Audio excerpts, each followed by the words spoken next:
Chief justice Pakistan काजी फाइज ईसा और नामजद chief justice Yahya Afridi के दरमियान मुलाकात हुई है। जस्टिस फाइज ईसा की जस्टिस याहिया अफरीदी को चीफ जस्टिस नामजदगी पर मुबारकबाद दी। जस्टिस याहिया अफरीदी जस्टिस मंसूर अली शाह के चैम्बर में भी गए। मजीद जानते हैं डॉन न्यूज़ के नुमाइंदे उमर बंडी से। उमर, मजीद बताइएगा। जी बिल्कुल, चीफ जस्टिस काजी फाइज ईसा और नामजद चीफ जस्टिस याहिया अफरीदी की अहम मुलाकात हुई है। जराये के मुताबिक दोनों में मुलाकात चीफ जस्टिस चैम्बर में हुई। चीफ जस्टिस काजी फाइज ईसा ने नामजद चीफ जस्टिस याहिया अफरीदी को मुबारकबाद पेश की। जस्टिस याहिया अफरीदी ने मुबारकबाद को कबूल किया।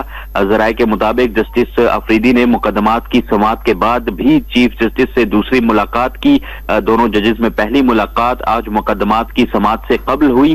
जराये के मुताबिक जस्टिस याहिया अफरीदी जस्टिस मंसूर अली शाह के चैम्बर में भी गए। नामजद चीफ जस्टिस याहिया अफरीदी को उनके चैम्बर के स्टाफ ने भी मुबारकबाद दी। जी बहुत शुक्रिया उमर।